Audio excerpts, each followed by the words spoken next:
बिस्मिल्लाहिर्रहमानिर्रहीम। Iqra बिस्मि रब्बिकल्लज़ी खलक़।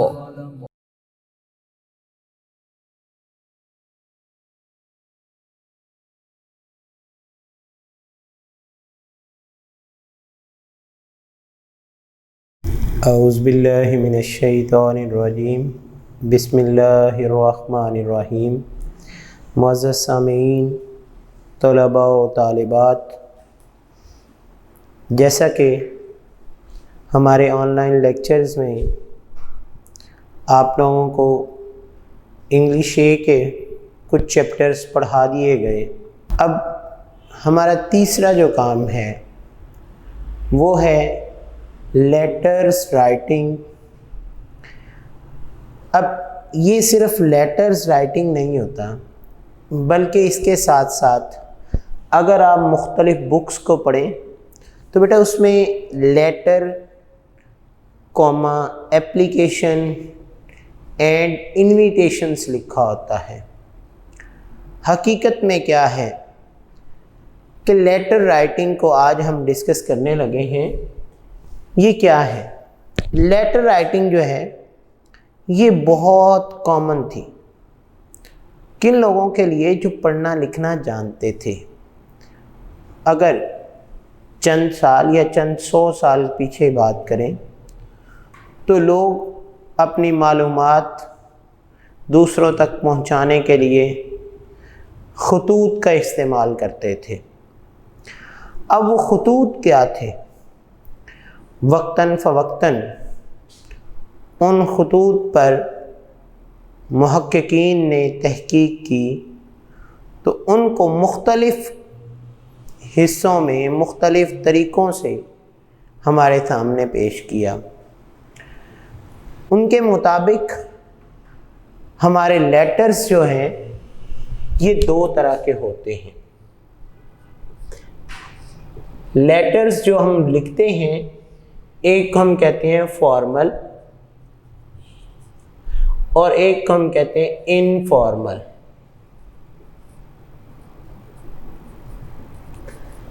Formal letters कौन से होते हैं, ये हमें सबसे पहले बात समझ आनी चाहिए। फॉर्मल लेटर्स को लिखने के लिए हमें कौन से रूल्स अपनाने चाहिए। पहले हम बात करते हैं फॉर्मल लेटर्स कौन से होते हैं, जो हम ऑफिशियल लेटर कहते हैं।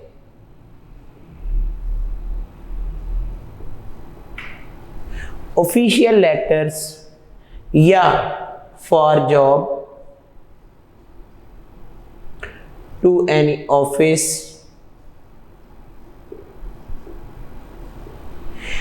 इन लेटर्स को क्या बोला जाता है? फॉर्मल लेटर्स कहा जाता है। जबकि इसके साथ साथ अगर हम इनफॉर्मल की बात करें तो इनफॉर्मल लेटर्स कौन से होते हैं, जो हम किसको लिखते हैं? अपने रिश्तेदारों को, अपने दोस्तों को,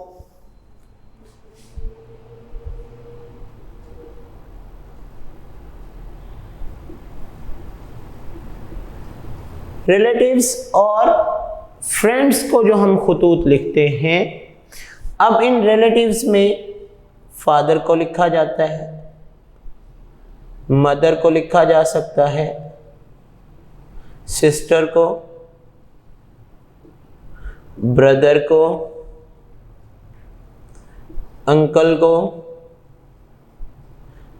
या आंट, आप जिसको भी, कज़न को, मज़ीद जो हमारे रिश्तेदारों में लोग आते हैं उनको जो हम खतूत लिखते हैं उन्हें इनफॉर्मल कहते हैं। अब इनको फॉर्मल और इनफॉर्मल क्यों कहा जाता है, ये बात भी हमें समझ आनी चाहिए। फॉर्मल लेटर्स का मतलब है कि हम उसमें जो लैंग्वेज इस्तेमाल कर रहे हैं, जो हमारा राइटिंग स्टाइल है, जो हमारा सेंटेंस स्ट्रक्चर है, वो रूल्स एंड रेगुलेशन को फॉलो करता हो। अब उसमें हमारा सेंटेंस स्ट्रक्चर जो है वो टू द पॉइंट होगा। उसमें हम सेंटेंस स्ट्रक्चर के साथ साथ spelling, grammar, each and everything का ख्याल रखेंगे। उसके बाद जिसको ये ख़त लिखा जा रहा है, जिस ऑफिस को या किसी जॉब के लिए वहाँ के बड़े ऑफिसर को या किसी मैनेजर को, तो उसके डेजिग्नेशन का हमें ख्याल रखते हुए अपनी लैंग्वेज जो है इस्तेमाल करनी पड़ती है। जबकि इनफॉर्मल लेटर्स में क्या होता है कि हम उसमें सबसे पहले अपने रिलेटिव का हाल चाल पूछते हैं, भाई क्या हो रहा है, आजकल कैसे दिन चल रहे हैं, आपने आजकल क्या किया है, उम्मीद है अल्लाह के करम व फजल से आप बेहतर ज़िंदगी गुजार रहे होंगे, आप लुत्फ़अंदोज़ ज़िंदगी गुजार रहे होंगे। आप पहले उनको क्या करते हैं, अपनी तरफ से कुछ चीज़ें उनके हाल अहवाल की बयान करते हैं और एंड पे आप अपने मुद्दे को बयान करते हैं। तो ये कौन से लेटर्स होते हैं, ये हमारे इनफॉर्मल लेटर्स होते हैं।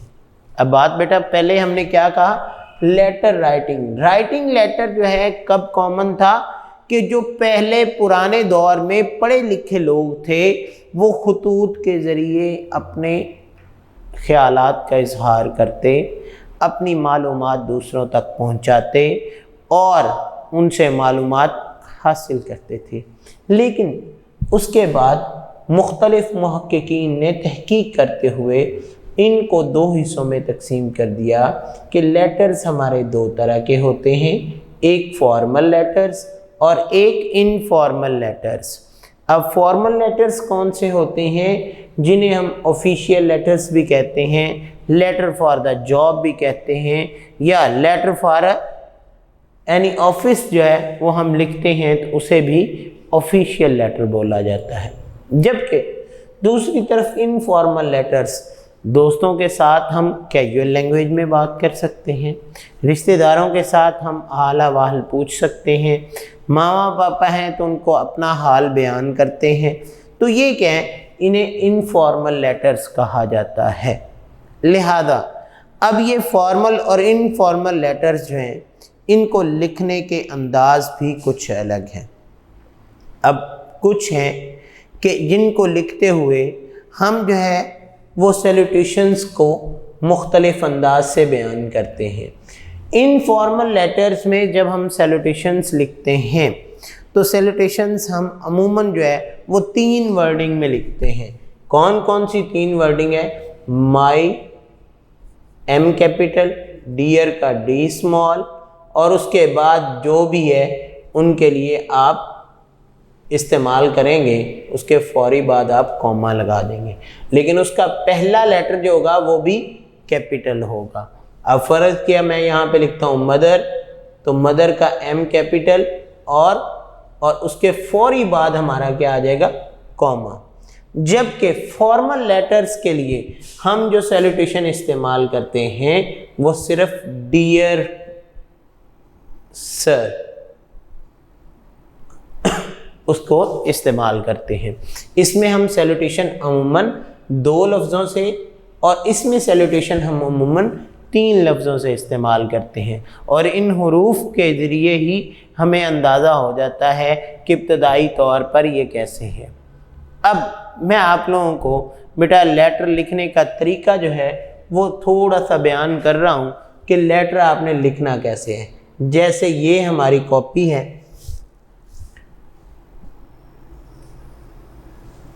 अब ये हमारी कॉपी का पेज है, आपने यहाँ हेडिंग लिखी है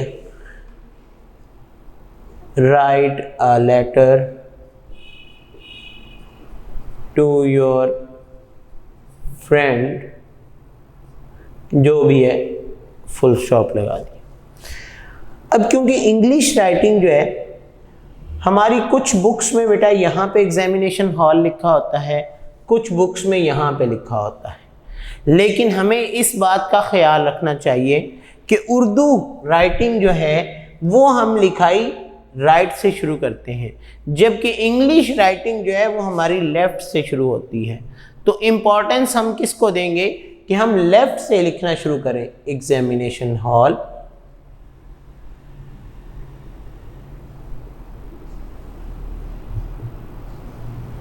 उसके फौरी बाद कॉमा, सिटी, ए के फुल बिल्कुल साथ फुल स्टॉप, बी सी, उसके बाद फुल स्टॉप। लेकिन इसके फौरी बाद जब हम डेट लिखते हैं तो हम क्या करें, या तो हमारे पास एक तरीका ये है, हम लिखते हैं मार्च 23, 2020 और फुल स्टॉप। दूसरा तरीका हम लिखते हैं 23 मार्च, 2020। अब ये जो फुल स्टॉप इसके बाद लगाया गया है, इस फुल स्टॉप को अगर आप ना भी लगाएं तो आपके मार्क्स नहीं कटेंगे, अगर आप लगा भी देते हैं तो ठीक है, क्योंकि आपको ये कुछ किताबों में फुल स्टॉप मिलेगा और कुछ किताबों में नहीं मिलेगा। उसके बाद कुछ बुक्स में आपको डेट इस अंदाज से लिखी मिल सकती है और कुछ इस सूरत में, क्योंकि ये दोनों तरीके जो हैं ये दोनों तरीके ही ठीक हैं डेट लिखने के, लिहाजा आप इन दोनों में से कोई एक तरीका अपना सकते हैं। अब ये तो था हमारा एड्रेस लिखने का तरीका। उसके बाद हम क्या लिखते हैं, डेट लिख देते हैं। उसके बाद क्या है, उसके बाद हम सैल्यूटेशन लिखते हैं। अब सैल्यूटेशन क्या है कि अगर आपने फ्रेंड को लिखना है तो आप क्या लिखते हैं, माय डियर फ्रेंड, या उसका कोई भी नाम आएगा, उसके फौरी बाद हम कॉमा लगाएंगे। तो माय का एम कैपिटल, फ्रेंड का एफ कैपिटल, ठीक है। उसके बाद कॉमा लगाएंगे, डियर का डी स्मॉल आएगा, यहाँ से हम लेटर लिखना शुरू करेंगे। अब पूरे लेटर की हम बॉडी बयान करेंगे। इसको क्या कहते हैं, बॉडी। क्या कहते हैं, बॉडी ऑफ लेटर। जितना कुछ भी हमने लिखना है, हमारा लेटर यहाँ पे ख़त्म हो गया है। इसी साइड पे हम क्या लिखेंगे, अगर हमारे पास जो है इनफॉर्मल लेटर है तो हम क्या कहेंगे, योर्स फ्रेंड।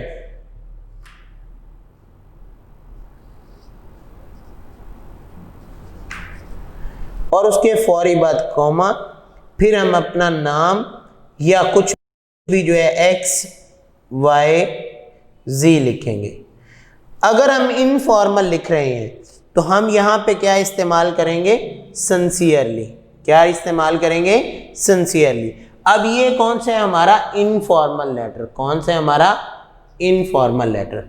जबकि मैं आपको फॉर्मल लेटर का तरीका बता दूं कि फॉर्मल लेटर में बेटा आपने क्या करना है। ये हमारा कॉपी का पेज है। हम क्या करेंगे, सबसे पहले यहाँ से लिखेंगे एग्जामिनेशन हॉल,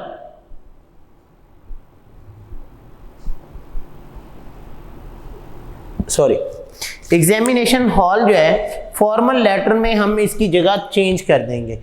इसको जो है वो दूसरी साइड पे ले आएंगे और इस साइड पे हमारे पास जो है वो उसका एड्रेस आ जाएगा। हम इसको क्या करेंगे, examination hall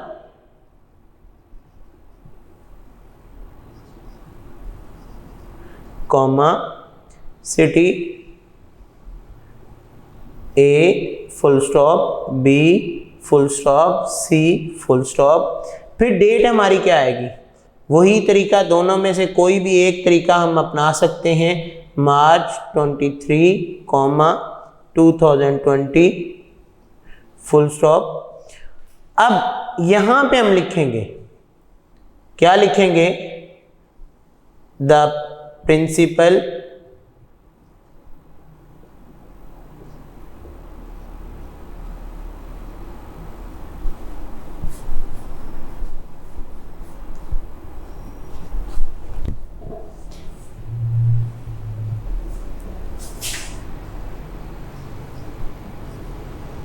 comma Hasan public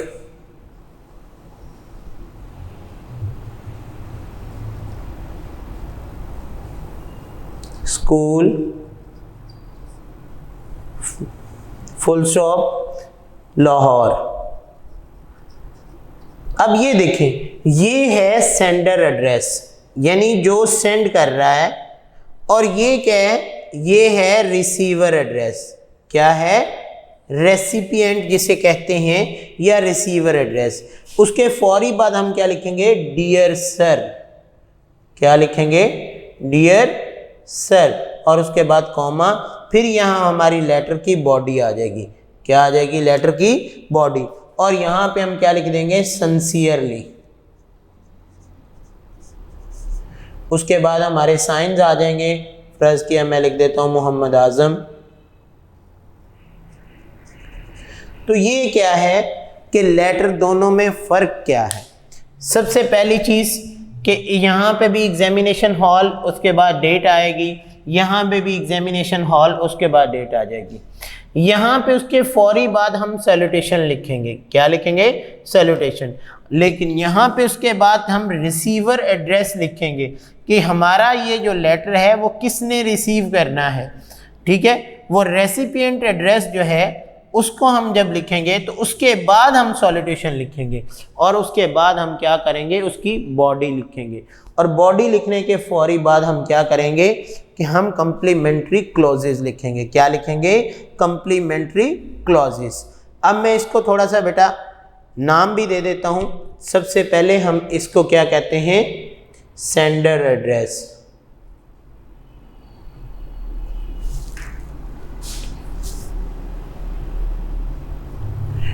ठीक है,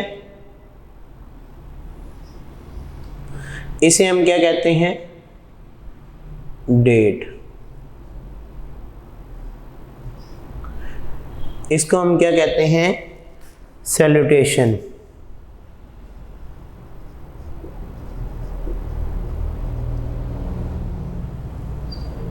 इसको हम क्या कहते हैं, body of the letter.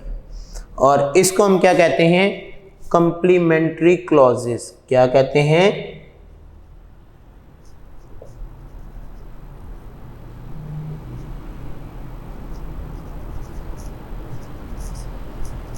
Clause, कि ये हमारे लेटर को क्लोज कर रहा है। और इसका मतलब क्या होता है कि सेंडर जो है उसके क्या है, नेम या साइन, उसका नेम क्या आ जाएगा और उसके सिग्नेचर आ जाएंगे। लेकिन इसमें क्या है, इसमें एक चीज़ का इजाफा है। ये क्या है हमारे पास, सेंडर एड्रेस, और ये क्या है, रिसीवर एड्रेस।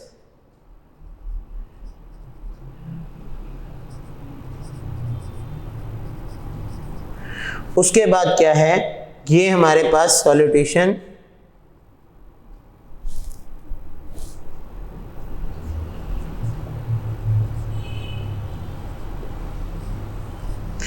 और ये हमारे पास क्या है, लेटर बॉडी,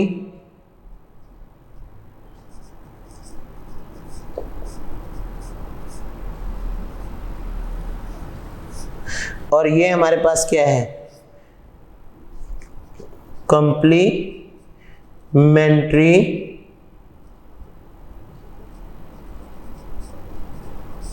क्लॉज, और ये हमारा नेम आ जाएगा।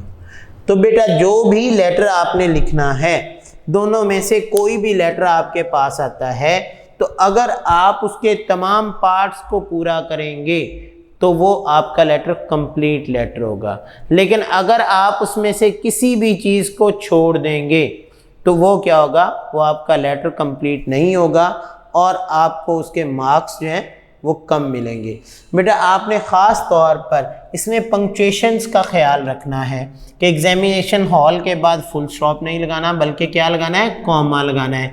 एग्जामिनेशन का ई कैपिटल आएगा, हॉल का एच कैपिटल आएगा, सिटी ए कैपिटल, बी कैपिटल, सी कैपिटल, और तीनों के बाद फुल स्टॉप आएगा। या अगर हम सिटी का नाम लिखते हैं लाहौर तो उसके बाद हम फुल स्टॉप लगाएंगे। फिर हमने डेट लिखनी है, उसके दोनों एक्यूरेट जो तरीक़ाकार हैं वो बेटा आपको बता दिए गए हैं कि पहले हमने मार्च लिखना है, उसके बाद क्या लिखना है, डेट 23, और उसके फौरी बाद कॉमा लगाना है, फिर 2020 और उसके बाद फुल स्टॉप। लेकिन अगर 23 को शुरू में लिखना है तो फिर हम क्या लिखेंगे, 23rd RD, 23rd मार्च, उसके बाद कॉमा और 2020। उसके बाद हमारा सैल्यूटेशन आता है माय डियर फ्रेंड, माय का M कैपिटल, डियर का D स्मॉल आएगा, फ्रेंड का F कैपिटल। लेकिन जब हमारे पास सैल्यूटेशन दो लफ्ज़ों पर है तो आप दोनों का पहला लेटर क्या लिखेंगे? कैपिटल। दोनों का पहला लेटर क्या लिखेंगे बेटा? कैपिटल लिखेंगे। अगर फर्ज किया आप यहाँ पे भी डियर फ्रेंड लिखते हैं, नो डाउट आपको ये रूल समझाया जा रहा है, लेकिन कोई बच्चा गलती से लिख ही देता है तो वो डियर का D कैपिटल लिखेगा, फ्रेंड का F कैपिटल लिखेगा। उसके बाद आपने बॉडी में जो भी बात करनी है, जो मुद्दा बयान करना है, वो पूरा का पूरा वो आपकी बुक में बेटा आपको मुख्तलिफ लेटर्स दिए गए हैं।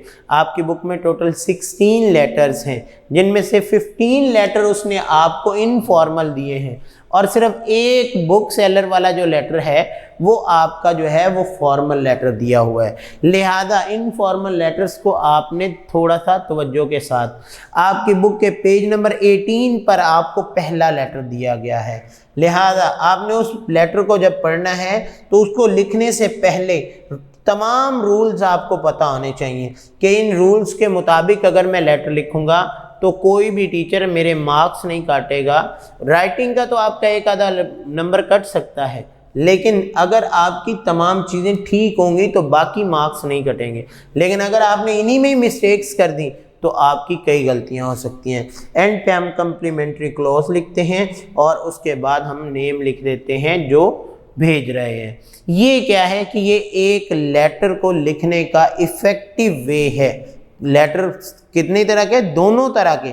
मैंने बेटा आपको दोनों बातें बता दी कि इनमें से फॉर्मल लेटर्स कौन से हैं और इनफॉर्मल लेटर्स कौन से हैं, और फॉर्मल लेटर्स के लिए आपने कौन से रूल अप्लाई करने हैं और इनफॉर्मल लेटर्स के लिए कौन से रूल अप्लाई करने हैं। लिहाजा उन लेटर्स के रूल्स को अप्लाई करके आप लेटर लिखेंगे तो उम्मीद करता हूं कि हमारे मार्क्स जो हैं उसमें बेटर हो सकते हैं।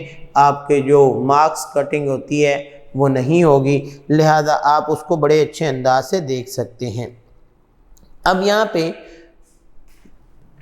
अगर किसी बच्चे के ज़हन में आ जाए कि जनाब ये जो माय डियर मदर है ये इसमें 3 क्यों कहे गए हैं?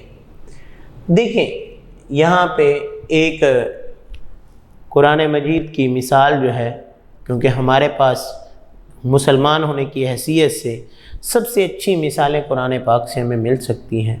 चाहे हम इंग्लिश पढ़ रहे हैं, हम साइंस पढ़ रहे हैं, इस्लामिक स्टडी पढ़ रहे हैं, उर्दू पढ़ रहे हैं, तो वो हमारे लिए सबसे अच्छी मिसालें होंगी। तो उसमें क्या है कि उसमें अल्लाह ताला फरमाते हैं या अय्युहल्लज़ीना आमनू, ए ईमान वालो। अल्लाह ताला ये भी कह सकते हैं ईमान वालो, ठीक है। तो अल्लाह ताला क्या है, एक डायरेक्शन देकर हमें समझा रहे हैं कि ए ईमान वालो, या अय्युहल्लज़ीना आमनू अतीउल्लाह व अतीउर रसूल, ए अल्लाह और उसके रसूल पर ईमान लाने वालों, आप अल्लाह और उसके रसूल की पैरवी करो। तो उन्होंने मुखातिब करने के लिए लिहाजा उन्होंने क्या कहा, ए ईमान वालों। तो उसी चीज़ को हम देखेंगे कि वहाँ पे हम क्या कहते हैं, my dear mother. Dear mother का मतलब भी है प्यारी माँ, लेकिन आप अपना रिलेशन जाहिर करने के लिए वहाँ अल्लाह ने ईमान वालों के साथ अपना रिलेशन जाहिर किया ना, ए ईमान वालों, ये जितने लोग जो मेरे करीब हो वो मेरी बात मानो, मेरे रसूल की बात मानो। यहाँ भी हम अपना रिलेशन जाहिर करने के लिए क्या है, माय डियर मदर, मेरी प्यारी अम्मी जान, माय डियर फादर, मेरे प्यारे अब्बा जान, माय डियर फ्रेंड, मेरे प्यारे दोस्त, माय डियर ब्रदर, मेरे प्यारे भाई जान।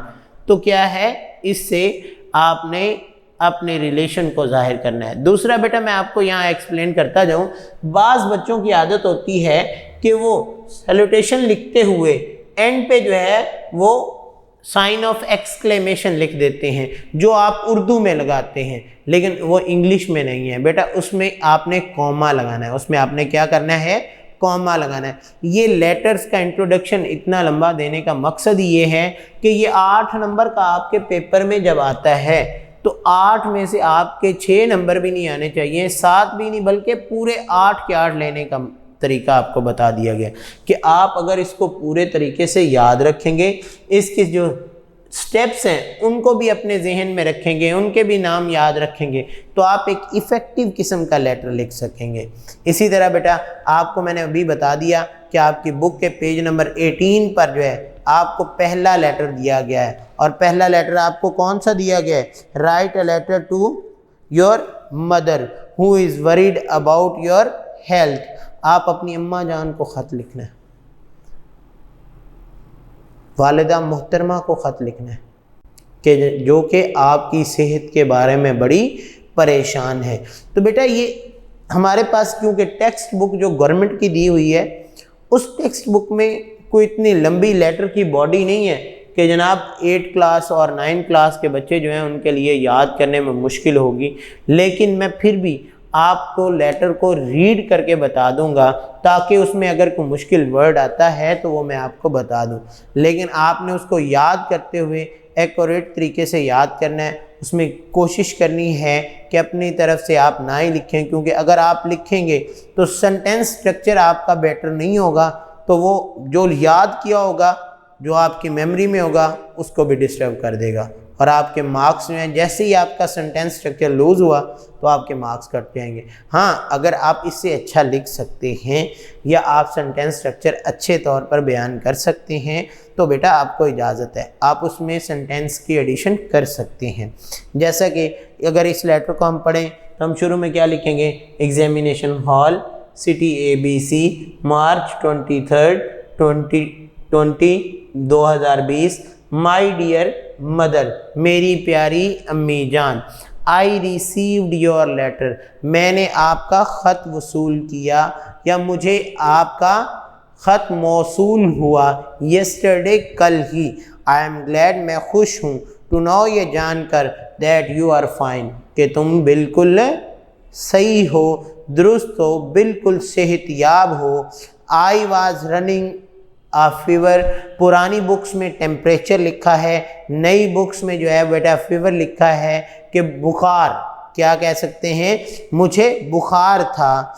ड्यू टू बैड थ्रोट, गले की खराबी की वजह से। But it was temporary element, ये एक आरसी बीमारी थी। आई हैव रिकवर्ड नो, अब मैंने से क्या कर लिया है, अब मैंने इसको रिकवर कर लिया है, मैं बेहतर हो चुका हूँ, दोबारा सेहतियाब हो चुका हूँ। You need not worry about my health, अम्मा जान आपको मेरी सेहत के बारे में परेशान होने की ज़रूरत नहीं है। I am perfectly all right, मैं बिल्कुल सेहतियाब हो चुका हूँ। I am taking good care of my diet and exercise, मैंने अपनी खुराक और वर्जिश की क्या कर दी है,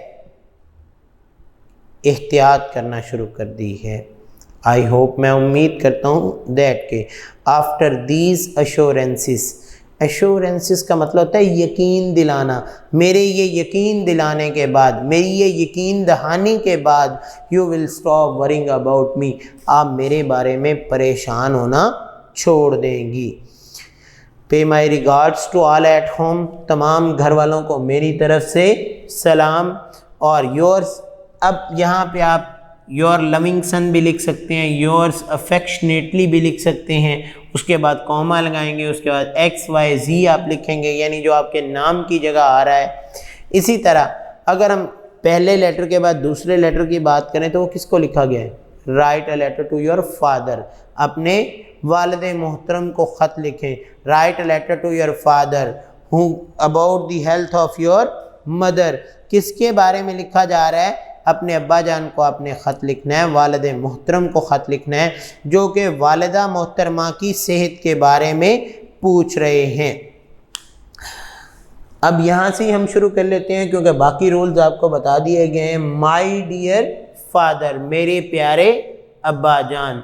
फ्रॉम अलीज़ लेटर, अली के ख़त से। I have come to know, मुझे मालूम हुआ है, that mother is suffering from high blood pressure, कि आप क्या पूछ रहे हैं कि अब्बा जान, अम्मा जान की तबीयत जो है, वालिदा मोहतरमा की तबीयत जो है, उनका ब्लड प्रेशर बहुत हाई हो चुका था। I am really worried about her, मैं उनके बारे में बहुत परेशान हूँ। I hope that she is taking precautionary measures to bring it to normal, कि मैं उम्मीद करता हूँ कि वो इसके लिए तमाम ज़रूरी हदायत पर अमल कर रही होंगी इसको नॉर्मल करने के लिए। Please ask her to take her medicine regularly. मेहरबानी करके अब्बा जान आप वालिदा मोहतरमा से कहें कि वो बाकायदगी से क्या करें, दवाई लें या मेडिसिन लें। And also inform me about her present condition as early as possible, और उनकी मौजूदा सूरत हाल के बारे में मुझे इन्फॉर्म करें। Anxiously waiting for your reply, मैं आपके ख़त का बड़ी बेचैनी से जवाब का इंतज़ार कर रहा हूँ। योर अफेक्शनेटली आपका मुखलिस XYZ। तो बेटा ये 2 लेटर्स आपको पढ़ाए गए, आपकी बुक के पेज नंबर 18 और 19 पर ये आप लोगों को दिए गए, लेकिन उसके लिए आप ये तमाम रूल्स को अप्लाई करते हुए इन लेटर्स को लिखिएगा। आपको पता होना चाहिए ये फॉर्मल लेटर्स हैं और ये इनफॉर्मल लेटर्स हैं, और फॉर्मल लेटर्स के लिए आपने कौन से रूल अप्लाई करने हैं और इनफॉर्मल के लिए, यानी उसमें एक सिर्फ रिसीवर एड्रेस जो है उसको एडिशन के तौर पर एक्स्ट्रा दिया गया है। बाकी बेटा जो फॉर्मल लेटर है और इनफॉर्मल लेटर है उनमें इतना कोई ख़ासा फ़र्क नहीं है। तो उम्मीद करता हूँ कि आप अच्छे अंदाज से इसको सुनेंगे इस लेक्चर को, और उसके बाद इन रूल्स एंड रेगुलेशन को अपने माइंड में रखते हुए आप कोई भी लेटर लिखेंगे। लिहाजा इसको अगर आपको फिर भी कोई प्रॉब्लम हो पढ़ने में, सुनने में, समझने में, तो आप हमसे रब्ता कर सकते हैं। आज के लिए इजाज़त चाहता हूँ। अल्लाह हाफिज़।